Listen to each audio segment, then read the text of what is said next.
ओम शांति 26/2/2026 प्रातः मुरली ओम शांति बाप दादा मधुबन। मीठे बच्चे, हाजी बाबा सुख देने वाले एक बाप को याद करो। इस थोड़े समय में योग बल जमा करो तो अंत में बहुत काम आएगा। प्रश्न है, बेहद के बैरागी बच्चे, तुम्हें कौन सी स्मृति सदा रहनी चाहिए? उत्तर है, यह हमारा छीछी चोला है, इसे छोड़ वापिस घर जाना है। यह स्मृति सदा रहे, बाप और बरसा याद रहे, दूसरा कुछ भी याद न आए। यह है बेहद का वैराग्य। कर्म करते याद में रहने का ऐसा पुरुषार्थ करना है जो पापों का बोझा सिर से उतर जाए, आत्मा तमो प्रधान से सतो प्रधान बन जाए। ओम शांति। बाप बच्चों को रोज बहुत सहज बातें समझाते हैं। यह है ईश्वरीय पाठशाला। बरोबर गीता में भी कहते हैं भगवानुवाच, भगवान बाप सबका एक है। सब भगवान नहीं हो सकते, हाँ सब बच्चे हो सकते हैं एक बाप के। यह जरूर बुद्धि में आना चाहिए कि बाप स्वर्ग नई दुनिया की स्थापना करने वाला है। उस बाप से हमको स्वर्ग का वर्षा जरूर मिला होगा। भारत में ही शिव जयंती गाई जाती है, परंतु शिव जयंती कैसे होती है यह तो बाप ही आकर समझाते हैं। बाप आते हैं कल्प के संगम युग पर बच्चों को फिर से पति से पावन बनाने अर्थात वर्षा देने। इस समय सबको रावण का श्राप है, इसीलिए सब दुखी हैं। अभी कलयुगी पुरानी दुनिया है। यह हमेशा याद रखो कि हम ब्रह्मा मुखवंशी ब्राह्मण हैं। जो भी अपने को ब्रह्मा कुमार कुमारी समझते हैं उनको जरूर यह समझाना चाहिए कि कल्प कल्प डाटे से ब्रह्मा द्वारा वर्षा लेते हैं। इतने ढेर बच्चे और कोई को हो नहीं सकते। वह है सबका बाप। ब्रह्मा भी बच्चा है। सब बच्चे को वर्षा डाडे से मिलता है। उनका वर्षा है सतयुग की राजधानी। यह बेहद का बाप जब स्वर्ग का रचयिता है तो जरूर हमको स्वर्ग की रजाई होनी चाहिए, परंतु यह भूल गए हैं। हमको स्वर्ग की बादशाही थी, परंतु निराकार बाप कैसे देंगे? जरूर ब्रह्मा द्वारा देंगे। भारत में इनका राज्य था। अभी कल्प का संगम है, संगम पर ब्रह्मा है, तब तो बीके कहलाते हैं। अंधश्रद्धा की कोई बात हो नहीं सकती। एडॉप्शन है। हम ब्रह्मा कुमार कुमारियां हैं। ब्रह्मा शिव बाबा का बच्चा है। हमको शिव बाबा से फिर से स्वर्ग की बादशाही मिल रही है। पहले भी मिली थी, जिसको 5000 वर्ष हुए। हम देवी देवता धर्म के थे। पिछाड़ी तक वृद्धि होती रहती है। जैसे क्राइस्ट आया, क्रिश्चियन धर्म अभी तक है, वृद्धि होती रहती है। वे जानते हैं कि क्राइस्ट द्वारा हम क्रिश्चियन बने। आज से 2000 वर्ष पहले क्राइस्ट आया था। अब वृद्धि हो रही है। पहले पहले सतो प्रधान, फिर रजो तमो में आना है। तुम सतयुग में सतो प्रधान थे, फिर रजो तमो में आए हो। तमो प्रधान सृष्टि से फिर सतो प्रधान जरूर होती है। नई दुनिया में आदि सनातन देवी देवता धर्म था। मुख्य धर्म है 4। तुम्हारा धर्म आधा कल्प चलता है। यहाँ भी तुम उस धर्म के हो, लेकिन विकारी होने के कारण तुम अपने को देवी देवता नहीं कहलाते हो।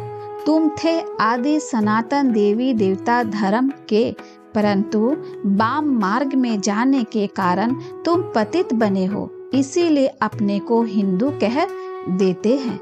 अब तुम ब्राह्मण बने हो ऊंचे ते ऊंचा है शिव बाबा। फिर हो तुम ब्राह्मणों का ऊंचे ते ऊंचा वर्ण है, ब्रह्मा के बच्चे बने हो, परंतु वर्षा ब्रह्मा से नहीं मिलता है। शिव बाबा ब्रह्मा द्वारा स्वर्ग की स्थापना कर रहे हैं। तुम्हारी आत्मा अब बाप को जान गई है। बाप कहते हैं कि मेरे द्वारा मेरे को जानने से सारी सृष्टि चक्र के आदि मध्य अंत की नॉलेज समझ लेंगे। वह ज्ञान मेरे को ही है। मैं ज्ञान का सागर, आनंद का सागर, पवित्रता का सागर हूँ। 21 जन्म तुम पवित्र बनते हो, फिर विषय सागर में पड़ जाते हो। अभी ज्ञान का सागर बाप तुमको पतित से पावन बनाते हैं। कोई गंगा का पानी पावन नहीं बना सकता। स्नान करने जाते हैं, परंतु वह पानी कोई पतित पावन नहीं है। यह सतयुग में भी है तो कलयुग में भी है। पानी का फर्क नहीं रहता। कहते भी हैं सर्व का सद्गति दाता एक राम। वही ज्ञान का सागर पतित पावन है। बाबा आकर ज्ञान समझाते हैं जिससे तुम स्वर्ग के मालिक बनते हो। सतयुग त्रेता में भक्ति शास्त्र आदि कुछ होते नहीं हैं। तुम बाप से वर्षा लेते हो सदा सुख का, ऐसे नहीं। वहाँ तुमको गंगा स्नान करना है, वे कोई यात्रा करनी है। तुम्हारी यह है रूहानी यात्रा जो कोई मनुष्य सिखला नहीं सकते। बाप है सब आत्माओं का बाप। जिस्मानी बाप तो अनेक है, रूहानी बाप एक है। यह पक्का पक्का याद कर लो। बाबा भी पूछते हैं तुमको कितने बाप हैं, तो मूंझ जाते हैं कि यह क्या पूछते हैं। बाप तो सबका एक होता है, 2-3 बाप कैसे होंगे। बाप समझाते हैं उस परमात्मा बाप को याद करते हो। दुख में हमेशा कहते हो हे परम पिता परमात्मा हमको दुख से छुड़ाओ। तो 2 बाप हुए ना, एक जिस्मानी बाप, दूसरा रूहानी बाप, जिसकी महिमा गाते हैं। तुम माता पिता हम बालक तेरे, तुम्हारी कृपा से सुख घनेरे। लेकिन माँ बाप से सुख घनेरे नहीं मिलते हैं। जब दुख होता है तो उस बाप का सिमरन करते हैं। यह बाप ही ऐसा प्रश्न पूछते हैं, दूसरा तो कोई पूछ ना सके। भक्ति मार्ग में तुम गाते हो बाबा आप आओगे तो हम आपके सिवाय और कोई की नहीं सुनेंगे, और तो सब दुख देते हैं। आप ही सुख देने वाले हो। तो बाप आकर याद दिलाते हैं कि तुम क्या कहते थे। तुम जानते हो तुम ही ब्रह्मा कुमार कुमारी कहलाते हो। मनुष्य की ऐसी पत्थर बुद्धि है जो यह भी नहीं समझते कि बीके क्या है, मम्मा बाबा कौन है। यह कोई साधु संत नहीं है। साधु सन्यासी को गुरु कहेंगे, माता पिता नहीं कहेंगे।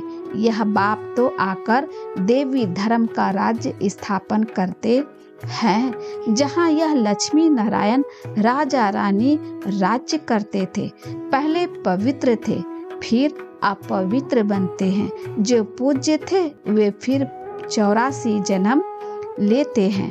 पहले बेहद के बाप का 21 जन्म सुख का वर्षा मिलता है। कुमारी वह जो 21 कुल का उद्धार करे। यह तुम्हारा गायन है। तुम कुमारियां हो, गृहस्थी नहीं हो। भल बड़े हैं लेकिन मरजीवा बन सब बाप के बच्चे बचिया बने हो। प्रजापिता ब्रह्मा के ढेर बच्चे हैं और वृद्धि को पाते रहेंगे। फिर यह सब देवता बनेंगे। यह शिव बाबा का यज्ञ है। इसको कहा जाता है राज्यस्व यज्ञ, स्वराज्य पाने का यज्ञ। आत्माओं को बाप से स्वर्ग के राज्य का वर्षा मिलता है। इस राज्यस्व अश्वमेध ज्ञान यज्ञ में क्या करना है? शरीर सहित जो कुछ है वह बलिहार करना है अथवा स्वाहा करना है। इस यज्ञ से तो तुम फिर राज्य पाओगे। बाप याद दिलाते हैं कि भक्ति मार्ग में तुम गाते थे कि हे बाबा, आप जब आओगे तो हम बलिहार जाएंगे, बारी जाएंगे। अब तुम अपने को सब ब्रह्मा कुमार कुमारियां तो समझते हो। भल रहो अपने गृहस्थ व्यवहार में, परंतु पावन रहना होगा। कमल पुष्प समान अपने को आत्मा समझो। हम बाबा के बच्चे हैं, तुम आत्माएं हो। आशिक बाप कहते हैं मैं हूँ एक मासूक। तुम मुझ मासूक को पुकारते रहते हो। तुम आधा कल्प के आशिक हो। जिसको परमपिता परमात्मा कहा जाता है वह निराकार है। आत्मा भी निराकार है जो इस शरीर द्वारा पाठ बजाती है। भक्ति मार्ग में भी तुमको पाठ बजाना है। भक्ति है ही रात, अंधियारों में मनुष्य ठोकरें खाते हैं। द्वापर से लेकर तुमने ठोकरें खाई है। इस समय महादुखी हो गए हो।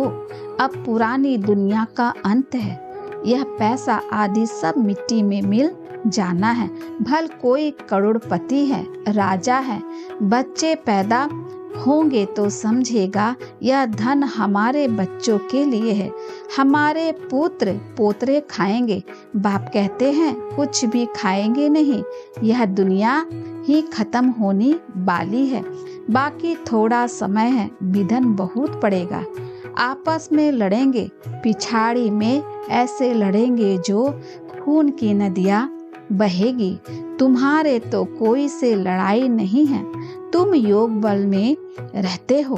तुम याद में रहोगे तो कोई भी तुम्हारे सामने बुरे विचार से आएंगे तो उनको भयंकर सचत्कार हो जाएगा और झट भाग जाएंगे। तुम शिव बाबा को याद करोगे और वे भाग जाएंगे। जो पक्के बच्चे हैं पुरुषार्थ में रहते हैं कि मेरा तो एक शिव बाबा, दूसरा न कोई। बाप समझाते हैं कि हथकार दे, बच्चे को घर को भी संभालना है। परंतु तुम आत्माएं बाप को याद करो तो पापों का बोझा भी उतर जाएगा। सिर्फ मुझे याद करो तो तुम तमो प्रधान से सतो प्रधान बन जाओगे, परंतु नंबरवार पुरुषार्थ अनुसार। फिर तुम सब यह शरीर छोड़ोगे। बाबा सभी आत्माओं को मच्छरों सदृश ले जाएंगे। बाकी सारी दुनिया को सजाए खानी है। भारत में बाकी थोड़े जाकर रहेंगे। उसके लिए यह महाभारत लड़ाई है। यहाँ तो बहुत वृद्धि होगी। प्रदर्शनी प्रोजेक्टर आदि द्वारा कितने सुनते हैं, वह प्रजा बनती जाती है। राजा तो एक होता है, बाकी होती है प्रजा। वजीर भी प्रजा की लाइन में आ जाता है। ढेर प्रजा होती है। एक राजा की लाखों के अंदाज में प्रजा होती है, तो राजा रानी को मेहनत करनी पड़े ना। बाप कहते हैं सब कुछ करते निरंतर मुझे याद करो। जैसे आशिक मासूक होते हैं, उन्हों का जिस्मानी लब रहता है। तुम बच्चे इस समय आशिक हो। तुम्हारा मासूक आया हुआ है, तुमको पढ़ा रहा है। पढ़ते पढ़ते तुम देता बन जाओगे। याद से विकर विनाश होंगे और तुम सदैव निरोगी भी बनोगे। फिर 84 के चक्र को भी याद रखना है। सतयुग में इतने जन्म, त्रेता में इतने जन्म। हम देवी देवता धर्म वाले ने पूरे 84 का चक्र लगाया है। आगे चलकर तुम बहुत वृद्धि को पाओगे। तुम्हारे सेंटर्स हजारों की अंदाज में हो जाएगी। गली गली में समझाते रहोगे कि सिर्फ बाप को और वर्षे को याद करो। अब चलो घर वापिस। यह तो छीछी चोला है। यह है बेहद का वैराग्य। सन्यासी तो सिर्फ हद का घरवार छोड़ देते हैं। वह है हठयोगी। वह राजयोग सिखला ना सके। कहते हैं यह भक्ति भी अनादि है। बाप कहते हैं यह भक्ति तो द्वापर से शुरू होती है, 84 पीढ़ियां उतरती, अब तुम तमो प्रधान बने हो। तुम सो देवी देवता थे, क्रिश्चियन कहेंगे हम सो क्रिश्चियन थे। तुम जानते हो हम सतयुग में थे, बाप ने देवी देवता धर्म स्थापन किया। यह जो लक्ष्मी नारायण थे वह अब ब्राह्मण बने हैं। सतयुग में एक राजा रानी थे, एक भाषा थी, यह भी बच्चों ने साक्षात्कार किया है। तुम हो सब आदि सनातन धर्म के, तुम ही 84 जन्म लेते हो। वह जो कहते आत्मा निर्लेप है, वे ईश्वर सर्वव्यापी है, यह रॉन्ग है। सब में आत्मा है, फिर कैसे कहते हो हमारे में परमात्मा है? फिर तो सब फादर्स हो गए, कितने तमो प्रधान बन गए हैं। आगे जो सुनते थे वह मान लेते थे। अब बाप आकर सत्य सुनाते हैं, तुमको ज्ञान का तीसरा नेत्र देते हैं, जिससे तुम सृष्टि के आदि मध्य अंत को जानते हो।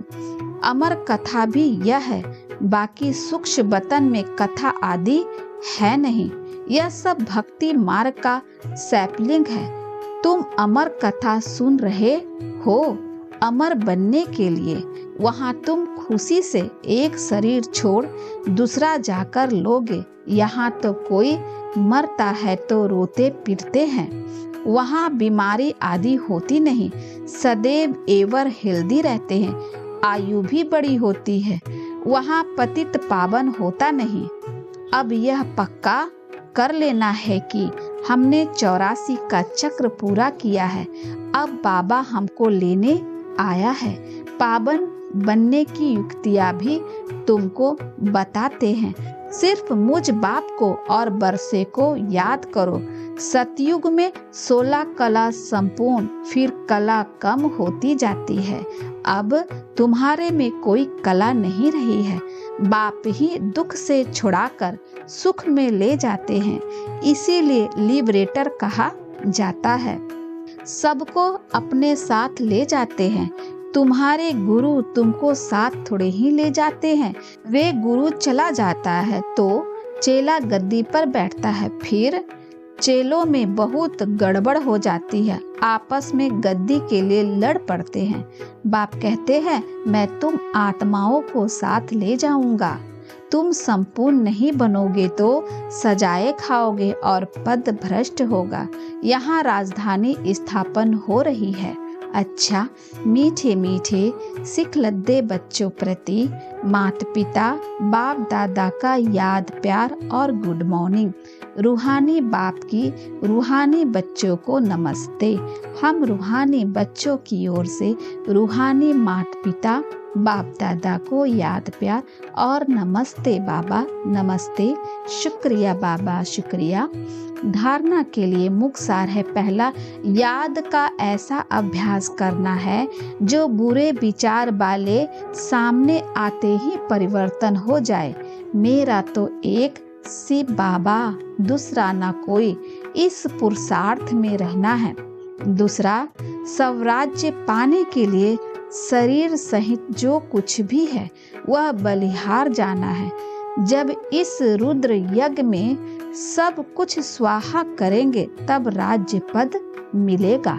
वरदान है, सहन शक्ति की विशेषता द्वारा दूसरों के संस्कारों को परिवर्तन करने वाले दृढ़ संकल्पधारी भव।